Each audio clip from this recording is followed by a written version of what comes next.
and welcome to Voices of Truth One-on-One with Hawaii's Future, brought to you by the Kiwani Foundation.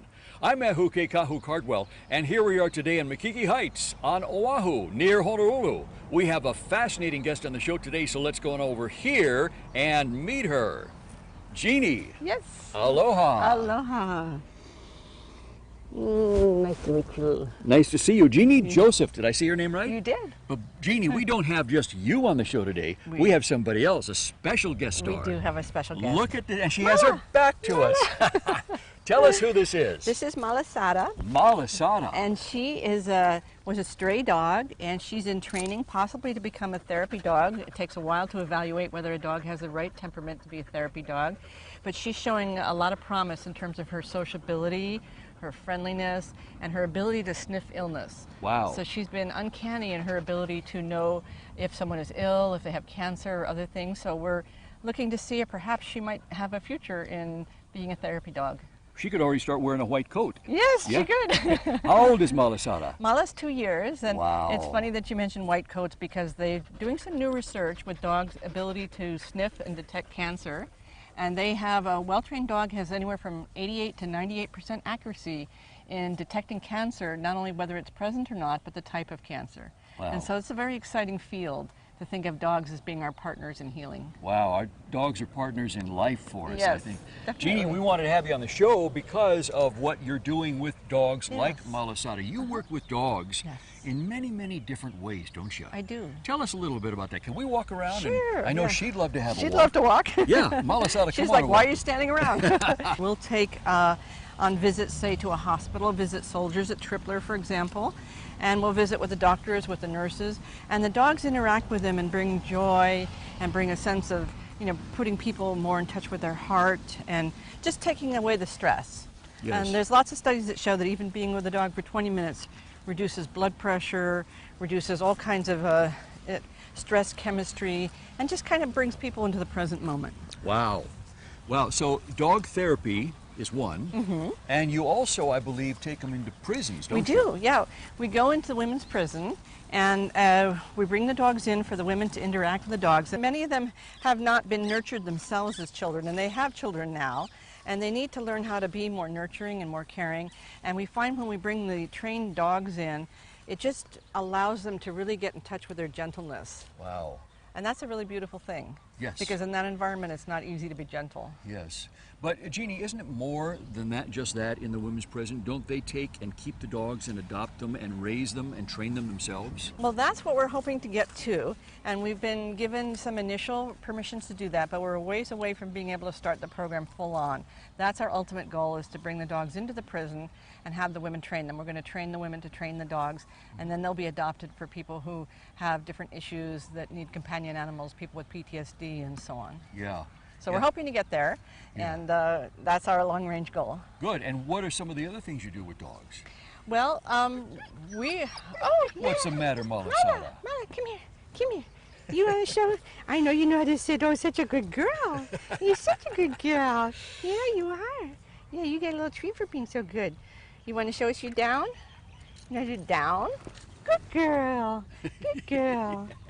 So one of the things I'm really interested in is how dogs can help us be better people. Yes. And we're really interested in positive training, meaning that when a dog does something good, they get a reward and treat. And we want to teach people how to have that gentleness in their relationships, where instead of always criticizing each other, being mean to each other, hurting each other, that we realize that through kindness we can accomplish more. In other words, you want to train us to be more like her, right? She's training us to be better people. Yeah. Sign me up. Yeah, exactly.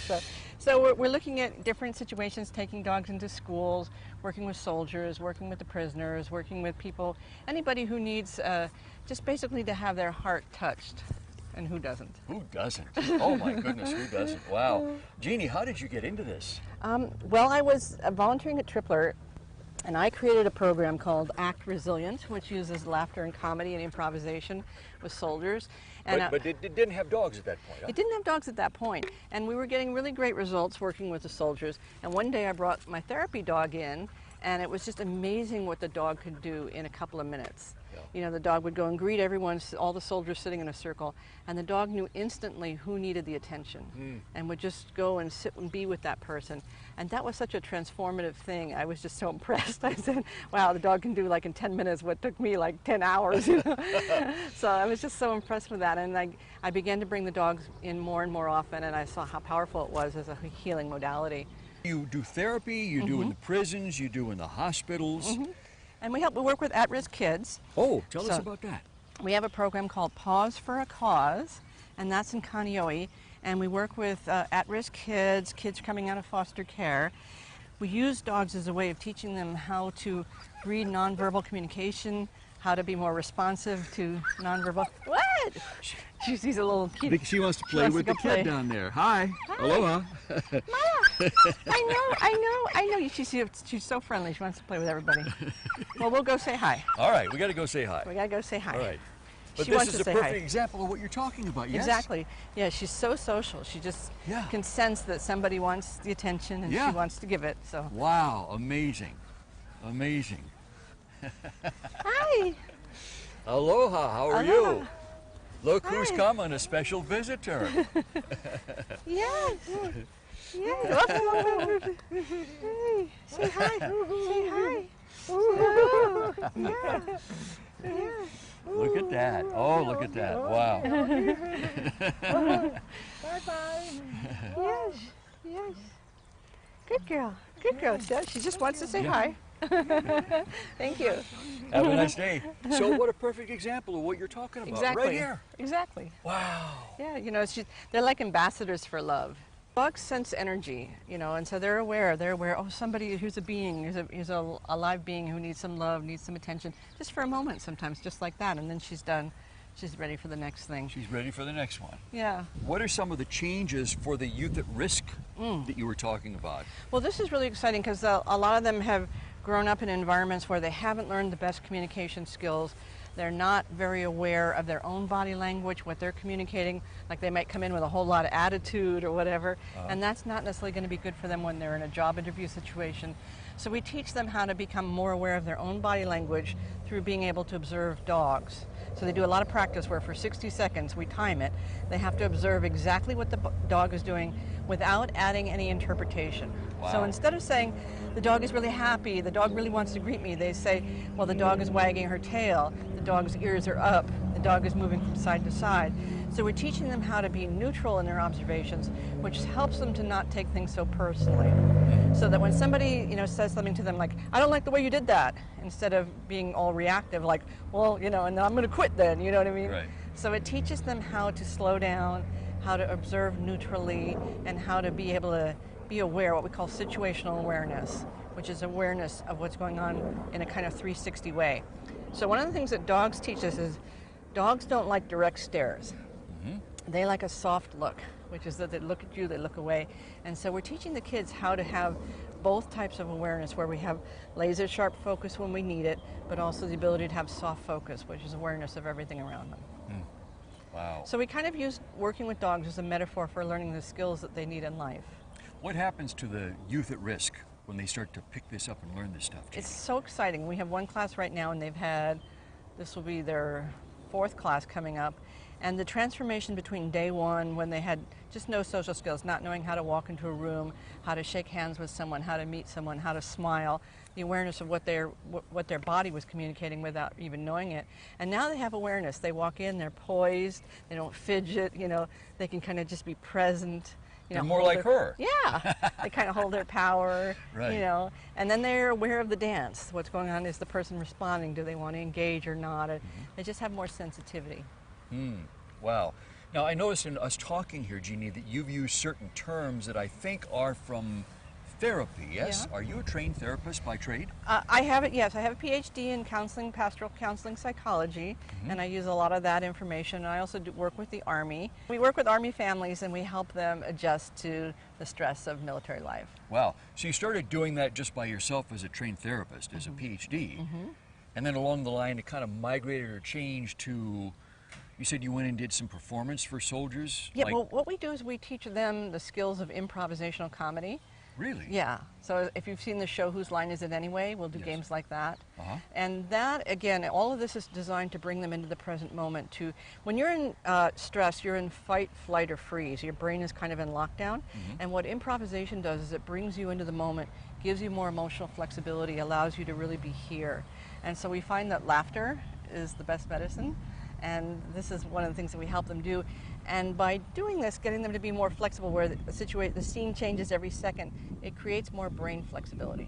Jeannie, you mentioned a term earlier that I'm really curious about, and that's act resilient. Yes. What is that? That's a program that I created that uses laughter and comedy to help soldiers and military families. So it's for the whole family. And they learn basically the skills of improvisational comedy, which you might have, if you've seen the show Whose Line Is It Anyway, or any of the improv shows you might have seen.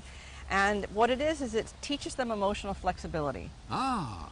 Because when people are traumatized, they become more rigid, and they kind of shut down, and they get very habitual, and they get very dominated by their things that trigger them. Like one track only type One of track thing. only. Gotcha. Right. And so what improvisation does is it opens up possibility. Wow. It introduces them to the idea that anything can change in any moment in a good way. Do you know what I mean? So, like, for example, we'll be in an improv scene and I'll ring a bell. If they're angry when we first started, then we ring a bell and say happy, and it's the same scene, but now they're happy, and they get to see that it's just that easy to change your mind. Gotcha. You just have to know where the switch is. Gotcha. Gotcha. So how long has Act Resilient been going on? It's been going on about 4 years, Uh-huh. and I've worked with 4,000 families, Army, all branches of the military, actually. Wow. And it's really been inspiring. We find people who were suicidal before, and they're no longer suicidal after about 4 weeks of class. Really? So it's very transformative. So it happens that fast? It happens so fast, it's amazing. Wow. And even people who are incredibly shy just come out of their shells, because what we're doing is we're reintroducing the natural play. And children, if they haven't been traumatized, they play naturally. And playing and laughing is one of the best forms of healing there is. Wow. Wow. And so what's you talked about working with the patients, the soldiers, and the family. What's the result or the reaction of the extended family? Well, when possible, we invite the whole family in. So we do these, role plays, and we'll invite the children to be the parents and the parents to be the kids, so they get to switch roles and see, the parents get to whine and complain, and the children get to boss them around, And that's very therapeutic, to just get some flexibility in the roles that are within the family. Yeah. And it's very, very fun because everybody gets to see it from someone else's perspective. Wow. Jeannie, why did you get into all this? What drew you into therapy first, and then, migrating into Act Resilient, and then finally to having companions like Malasada to do the work for you? Yeah. Well, I think I was looking for something to heal my own personal trauma, and I wasn't like a talk therapy kind of person. I wasn't going to sit there and, go through all that. And I really wanted something that worked, and I kind of stumbled by accident into my own process as just learning improv comedy. And I would go, it was so early, I didn't know what I was doing. I would go take a class on Monday night and teach it to the soldiers on Wednesday. Wow. You know what I mean? Yeah. I'd learn it on Monday, teach it on Wednesday. So I didn't know but if something worked, I kept it. If it didn't work, I threw it out. Well, obviously more worked than didn't, because Yes. look at the results. Exactly. So now it has 27 principles and over 100 different games that we do. And they're very flexible. So if some people are reactive to a certain thing, I can switch and adjust, and that's what you need to do, of course, working with that that population. I'm definitely looking for people who want to join up and learn what I'm doing. I'm hoping to go right now. We're waiting to hear if we're going to go to Greenland. Greenland? Yeah, Greenland.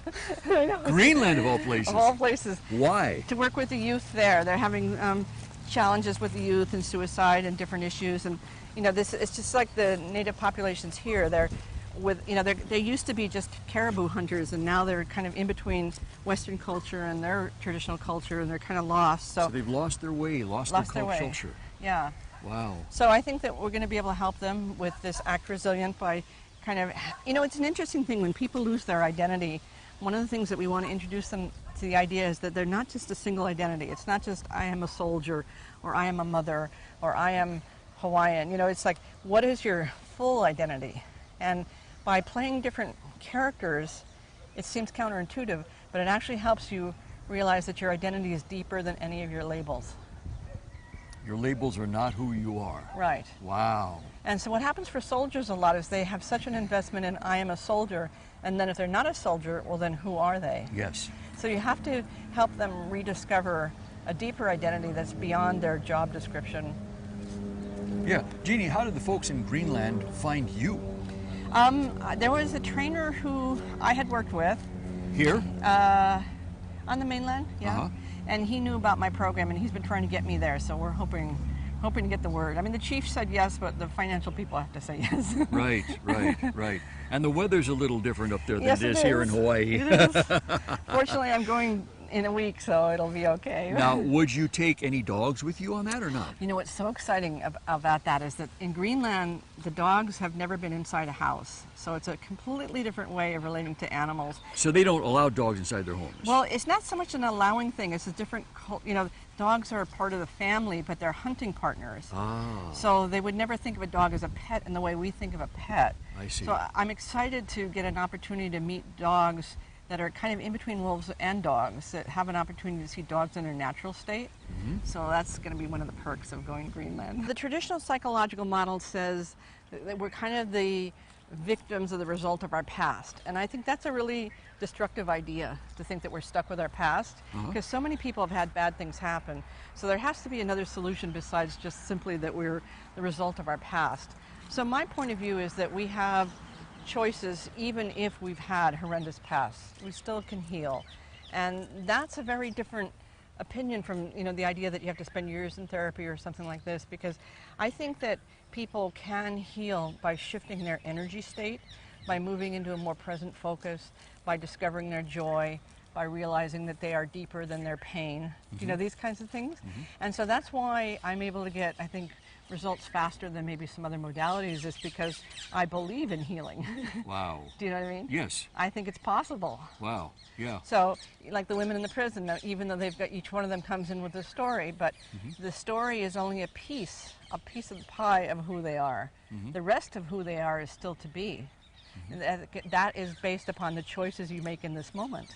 Wow. So what I hear you saying, Jeannie, is two things. Number one is, with respect to trauma, one size does not fit all. Right. There's many different types of trauma. Right. And many different types of beings, people that experience trauma. Yes.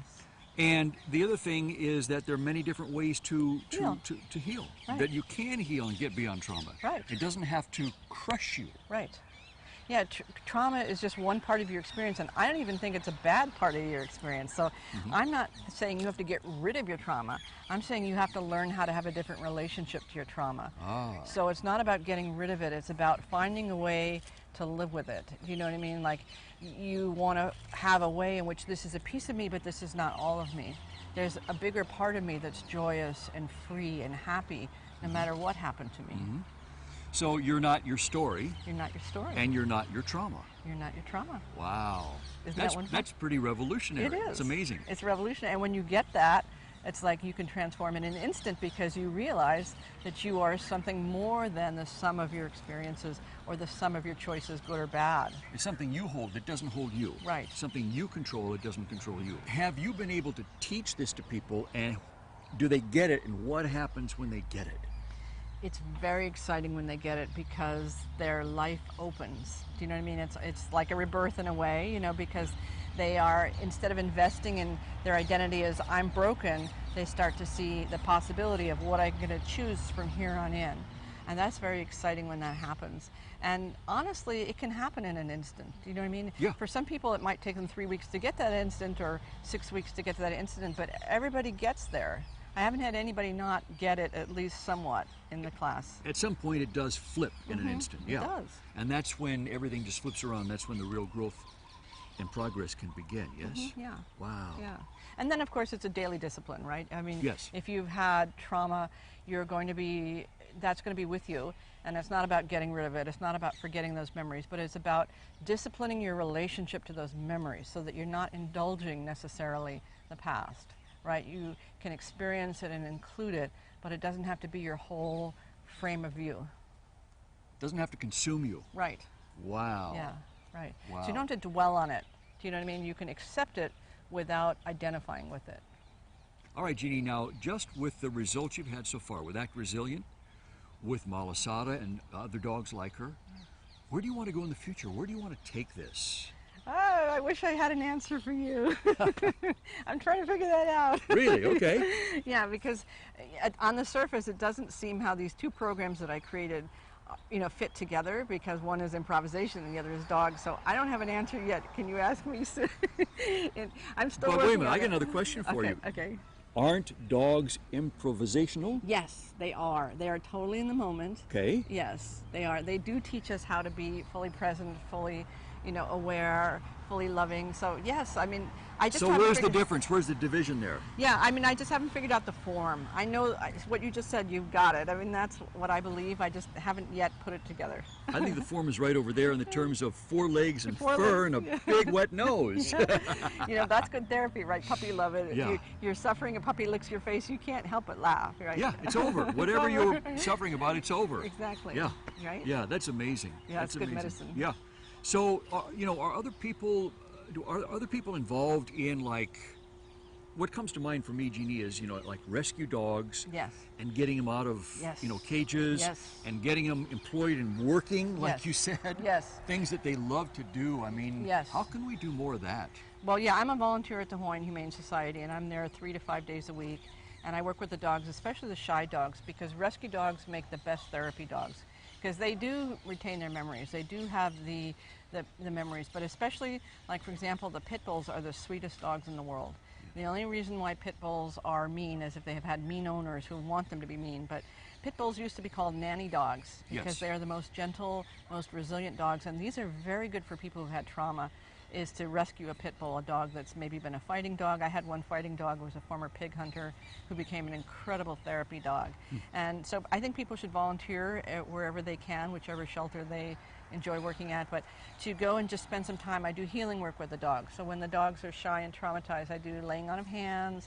I do a number of different techniques to help remove the trauma from the dogs, so then the dogs can then help the people. Do the dogs get it faster than the people? They do. They feel energy. When you walk down the line, the dogs know, they sense your energy. Wow, isn't that amazing? It's beautiful, yeah. Isn't that amazing? And it really trains you. You have to have your energy in a good place, because if you don't, the dogs will be like, they'll react to your reactivity. So you want to have your energy in as clean and clear a place as you can have it, so that you don't add to their stress load.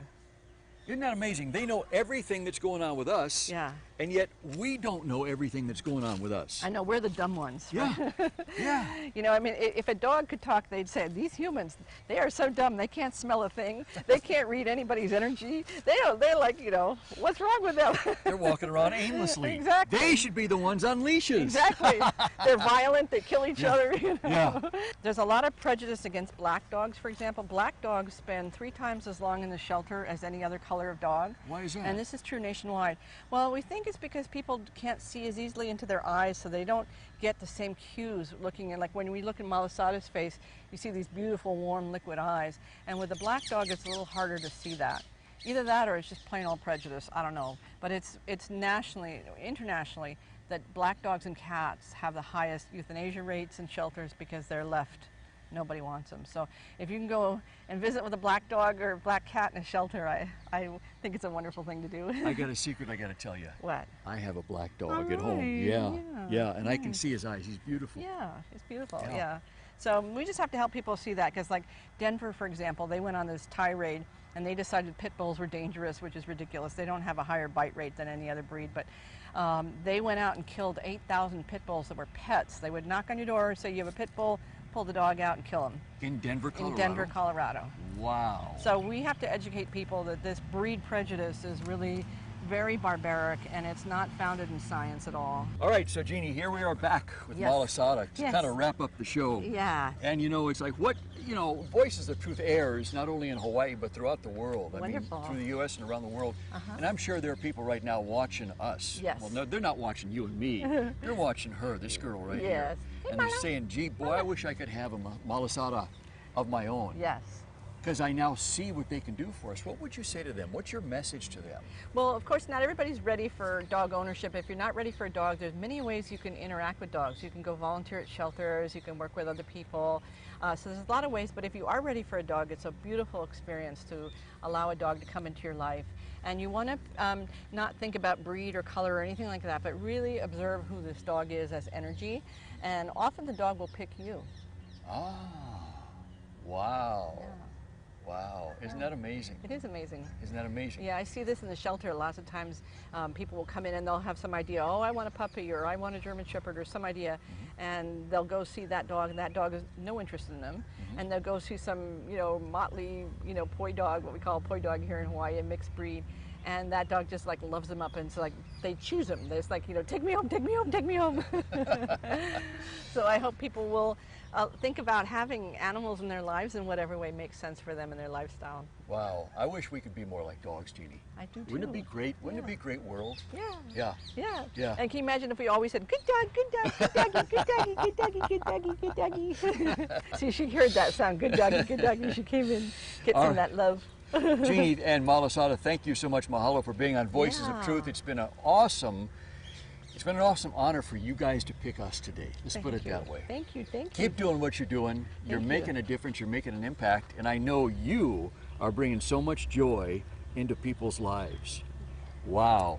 What a great visit. Thank you so much. And to our viewers, there you go.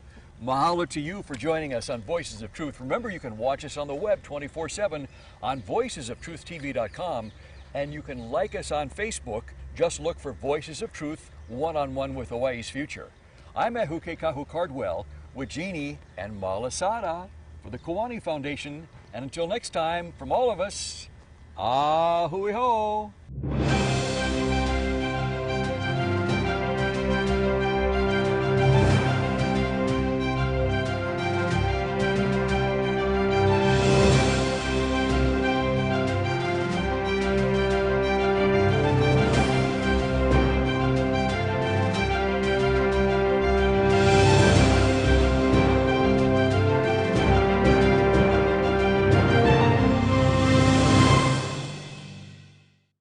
Mahalo for watching Voices of Truth, One-on-One with Hawaii's Future.